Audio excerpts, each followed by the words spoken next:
अश्लील विचारों को कैसे रोके। गौतम बुद्ध की शिक्षाप्रद कहानी 7 गौतम बुद्ध स्टोरीज इन हिंदी। अगर ना चाहते हुए भी मन में अश्लील विचार आते हैं तो बुद्ध की यह कहानी आपके विचारों को बदल सकती है। एक बार चंद्रुवंशी राजकुमार भरत बुद्ध के सानिध्य भिक्षु के रूप में दीक्षित हुए। बुद्ध अपने भिक्षुओं को उपदेश देने के साथ साथ उनको भिक्षाटन के लिए भेजते थे, जहां से उनको भिक्षा मिलती। भरत को महात्मा बुद्ध ने भिक्षा लेने के लिए एक श्राविका के घर पर भेजा। भरत रास्ते में चलते हुए सोच रहे थे कि ना जाने आज खाने में क्या मिलेगा। हमेशा महल में खाने के लिए अनगिनत स्वादिष्ट भोजन मिलते थे, लेकिन आज जो भी मिलेगा उसी से काम चलाना पड़ेगा।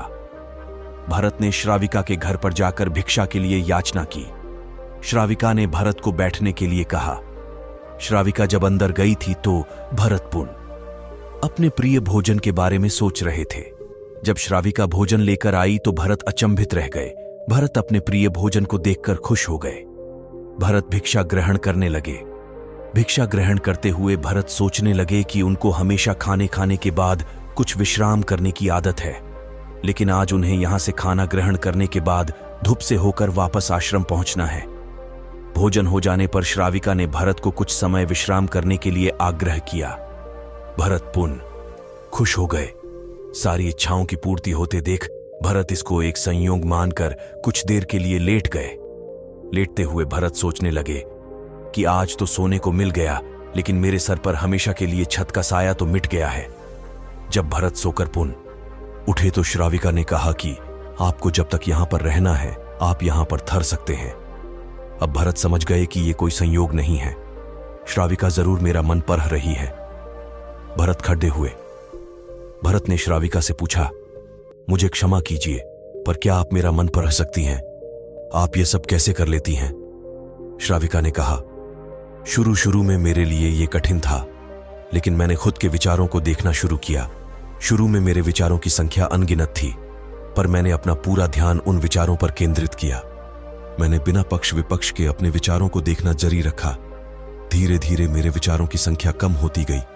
मेरे सारे व्यर्थ विचार दूर होते गए। तब से मैं दूसरों के विचार पढ़ लेती हूं। यह सब सुनकर भरत घबरा गए। भरत ने श्राविका से आज्ञा ली और वहां से निकल पड़े। रास्ते में चलते हुए भरत अपने मन के विचारों का स्मरण करने लगे। भरत के मन में श्राविका के बारे में अश्लील विचार आए। श्राविका ने भरत के बारे में क्या सोचा होगा? भरत को खुद पर शर्म आ रही थी। भरत आश्रम पहुंचे। भरत ने बुद्ध से कहा कि अब से वह कभी भिक्षाटन के लिए नहीं जाएंगे। बुद्ध ने भरत को नीचे बैठाया और कहा, क्या हुआ, तुम मुझे अपनी व्यथा विस्तार से बताओ। भरत ने विस्तार से सारी बात बताई। भरत ने विस्तार से सारी बात बताई। भरत की बातों को सुनकर बुद्ध ने कहा कि आज से 7 दिनों के लिए श्राविका के घर पर भिक्षा के लिए तुम ही जाओगे, लेकिन तुमको कुछ बातों का ध्यान रखना पड़ेगा। कल तुम जाते हुए अपने चित्त को पूरे होश में रखना। तुम्हारे अंदर कौन से विचार उठ रहे हैं उन पर ध्यान केंद्रित करना। होशपूर्ण और जागृता के साथ ध्यान करना कि कौन सी वासना तुम्हारे भीतर उठ रही है। इन सभी का ध्यान करते हुए जाना और फिर मुझसे विचार विमर्श करना। अगले दिन भरत बुद्ध के बताए अनुसार पूरे मार्ग में अपने होश को जागृत रखते हुए चल रहा था। भिक्षु आज पूरी तरह से जगा हुए था। जैसे जैसे श्राविका का घर नजदीक आ रहा था, भरत की घबराहट बढ़ रही थी। भरत ने अपनी घबराहट को एक तरफ करते हुए बुद्ध के विचारों पर ध्यान केंद्रित किया।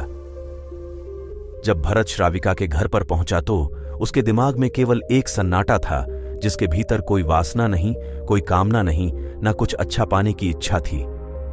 भिक्षु भरत ने भिक्षा ली, ग्रहण की और वहां से वापस निकल गया। आज भरत रास्ते में नाचते हुए आया। आज उसको जिस आनंद की अनुभूति हुई वह अद्भुत थी।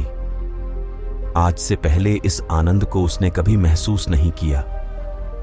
भरत ने आश्रम जाकर बुद्ध को प्रणाम किया।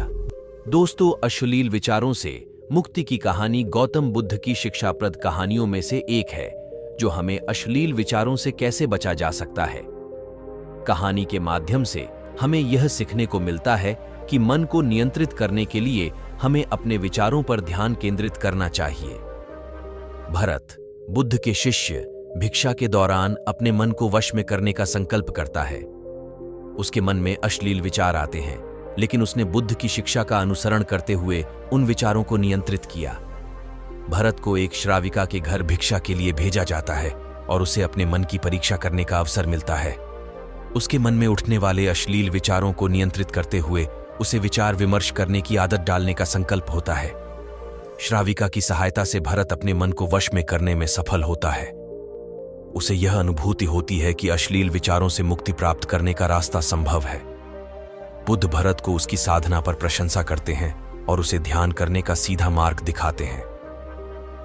इस कहानी से हमें यह सीखने को मिलता है कि सत्य, विचार, विमर्श और आत्मनिग्रह से हम अपने मन को परिशुद्ध कर सकते हैं और अश्लील विचारों से मुक्त हो सकते हैं।